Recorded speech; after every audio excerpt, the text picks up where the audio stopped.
سڵاتان لێبێ دیارە بژمێرەکان لە سنووری هەرێمی کوردستان بەگشتی موچەی مانگێکیان وەرگرت، بەڵام موچەی مانگی دووەم میشکردنەکەیان کە بەپێی گرێبەستێک بوو تاکو ئێستا وەرنەگرتووە بڕی 250,000 دینارە. ستا ئەمڕۆ لە پارکی ئازادی کۆبوونەتەوە داوایەکەن ئەو پارەی کە بڕیار بوو پێیان بدرێت بە زووترین کات پێیان بدرێت و داوای هەندێکیان داوای دامەزراندن دەکەن، چکۆ دەڵێن ئەمان زۆربیان دەرسوو دانەمەزراون و داوا دەکەن کە دابمەزرێن.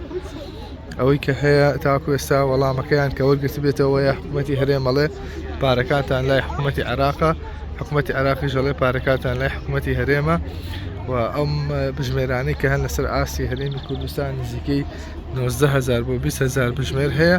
ئەوانەی لە سنووری پارێزگای سلێمانین ئێستاە نزیکەی 7,500 کەسن کە زۆربیان دەرچووی دانەمەزراوی زانکۆ پەیمانگاکانن. ئێستا هاتوون بۆی کە داوا بکەن موچەکان پێ برێ، بەڵام تاکو ئێستا موچەکەیان پێ نەدراوە و نازانکەی موچە وەردەگرن، هەر بۆیە داوا دەکەن کە ئەو بڕە پارەمانگانی کە هەیەە پێیان بدرێت و دواتریش ئەو بۆشایانەی کە لە فەرمانگە حکوومیەکاندا دروست دەبێت بە دامەزراندنی ئەمان پڕ بکرێتەوە.